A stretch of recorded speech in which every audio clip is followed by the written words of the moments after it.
नमस्कार, आप सभी का स्वागत है लव इनफाइनाइट चैनल पर। मैं अपने ही डीएम एनर्जी यानी कि डिवाइन मस्कुलाइन को लेकर आई हूँ। जो अगर आप नए हैं तो मैं बता देती हूँ कि मैं रीयूनाइटेड हूँ, ट्विन फ्लेम जर्नी में हूँ और नेगी सर ही मेरे डिवाइन मस्कुलाइन हस्बैंड है। ठीक है, तो इनसे आपको पता चलेगा कि डिवाइन मस्कुलाइन की एनर्जी क्या रहती है थर्ड पार्टी में या different different situation and stages में। तो डिवाइन मस्कुलाइन यानी कि मिस्टर नेगी सर, आप तैयार हैं जवाब देने के लिए, वो भी बिल्कुल सच सच? जी, मैं भी आप सभी का इस चैनल पर लव इनफाइनाइट में बहुत बहुत हार्दिक अभिनंदन करता हूँ। हाँ जी, तो मैं आज भी एक बार फिर से तैयार हूँ आपके क्वेश्चंस के आंसर को सच सच देने के लिए। जी हाँ। तो पहला सवाल ले लेते हैं, थोड़ा टेढ़ा है, शायद आप जवाब दे पाएं। तो पहला सवाल है एल्सा का। इन्होंने पूछा है, अगर डीएफ अलग स्पाउस से मैरिड हैं तो कैसा फील करते हैं? अपनी डीएफ के लिए उस समय में क्या सोचते हैं जब वो किसी और से शादीशुदा हैं तो? देखिए, अगर मैं किसी और से मैरिड होता तो शायद मैं भी अपनी डिवाइन फेमिनाइन के लिए ठीक वैसा ही फील करता जैसा सभी डीएम करते हैं। क्यों? सही कहा ना मैंने, लक्ष्मी जी? जी बिल्कुल। फीलिंग्स एंड इमोशंस को बैलेंस्ड रखने के लिए प्रॉपर इनर वर्क कर रहे हैं तो अच्छी बात है। जी हाँ, ये एक कनेक्शन है जो किसी भी जेंडर या मैरिटल स्टेटस में फ़ील हो सकता है।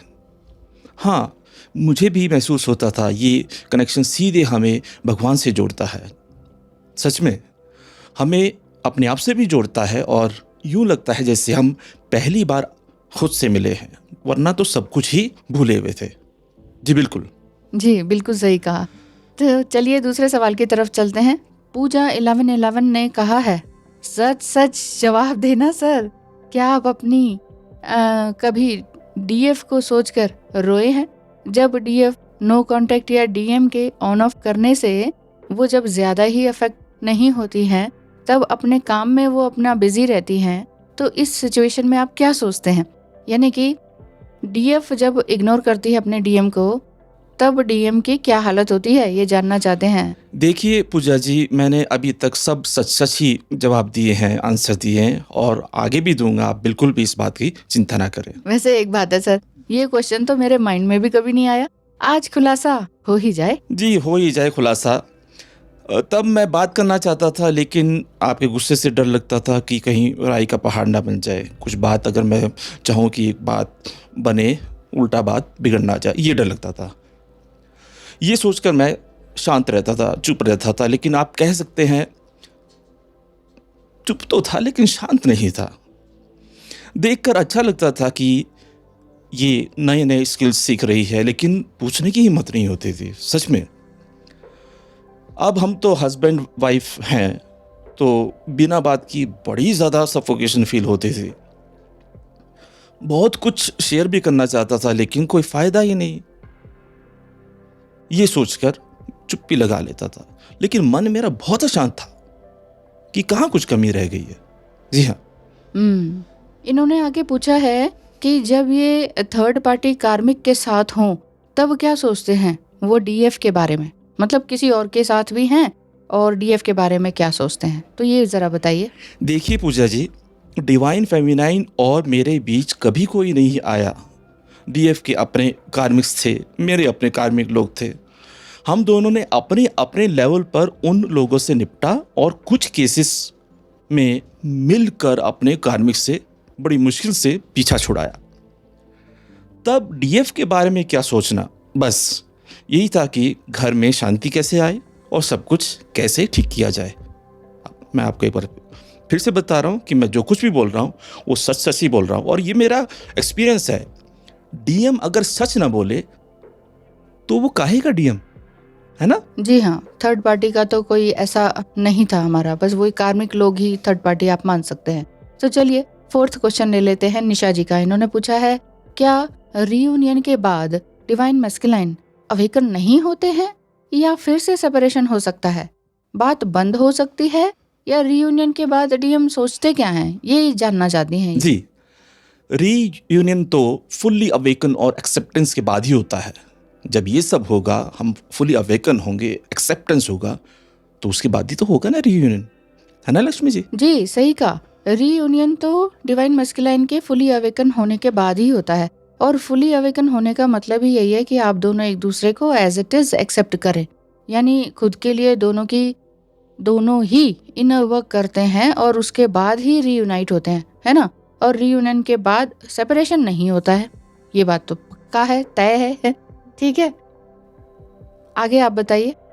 जी हाँ, शायद हो सकता है कि मिनी रियूनियन हो, मिनी रियूनियन के बाद थोड़ी दूरी आ जाती है, लेकिन मुझे ऐसा नहीं लगता कि ये सेपरेशन है। वैसे कभी लगता ही नहीं था कि हम सेपरेटेड हैं, मुझे तो नहीं लगा कभी भी, बट सैडनेस तो रहती है, थोड़ा सा क्रेविंग तो रहती है, ये सब तो रहता है ना। जी हाँ निशा जी, ये मिनी रीयूनियन ही होगा, इस वजह से आपका लिटिल सेपरेशन हो गया है, but don't worry, mini reunion हुआ है तो रीयूनियन भी हो गया ही रहेगा। मेरा भी आशीर्वाद आपके साथ है। चलिए नेगी सर, 5th सवाल ले लेते हैं राजलक्ष्मी जी का। सवाल है, क्या डीएम को पता होता है कि वो जब थर्ड पार्टी को छोड़ देंगे तभी उनकी जो डिवाइन फेमिनाइन है उनके साथ रीयूनियन होगा? क्या हमेशा के लिए थर्ड पार्टी को छोड़ देते हैं डीएफ के लिए वो, या फिर डीएफ को ही बोलना पड़ता है कि थर्ड पार्टी को छोड़ दो तभी डीएफ आएगी? क्या ये ऐसा बोलना पड़ता है? जी राजलक्ष्मी जी, पहली बात तो ये सब मुझे अब जाकर पता चला है कि डीएम क्या है, डीएफ क्या है, क्या होता है third party, what is reunion. इससे पहले तो मुझे कुछ भी नहीं पता था। अब आपको बात का सच सच जवाब देता हूँ कि थोड़ा बहुत आभास तो हो जाता है कि थर्ड पार्टी को तो छोड़ना ही पड़ेगा, क्योंकि उनकी वजह से हम दोनों में बहुत बड़ी दीवार खड़ी हो रही थी। जी हाँ, जब मैं सोच रहा था, समझ रहा था कि अब बस बहुत हुआ, और मैंने सेपरेशन के बाद वापस आकर डीएफ के पास आकर कन्फेस किया, तो आपकी मैम को भी विश्वास ही नहीं हुआ। हाँ, मुझे डर और खुशी दोनों थी कि कहीं आप झूठ तो नहीं बोल रहे, प्रिटेंड तो नहीं कर रहे, ताकि कुछ दिन बाद फिर से कोई अटैक दे सकें। और खुशी इसलिए भी थी कि चलो अब कोई थर्ड वन नहीं है, ये बात है।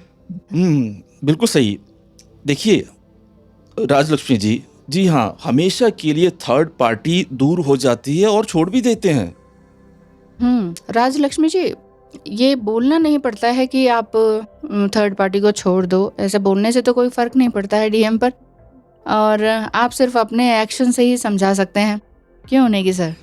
जी बिल्कुल सही कहा, समय आने पर ही सब ठीक होता है, इसलिए डिवाइन टाइम का वेट करना चाहिए, हमें बिल्कुल भी अधीर नहीं होना चाहिए। इस जर्नी की सबसे मेन बात यही है कि हमें डिवाइन टाइम का वेट करना चाहिए और अपने ऊपर कुछ ना कुछ काम करना चाहिए, जिसको आप बोलते हैं ना इनर वर्क। सही कहा ना? तो धन्यवाद है डीएम साहब आपका भी पॉडकास्ट में पधारने के लिए। आप सभी दर्शकों का भी बहुत बहुत धन्यवाद है। वीडियो अगर आपको अच्छा लगे तो सब्सक्राइब जरूर कीजिएगा। नमस्कार जी, मेरी ओर से भी आप सबका बहुत बहुत धन्यवाद। आपका दिन शुभ हो।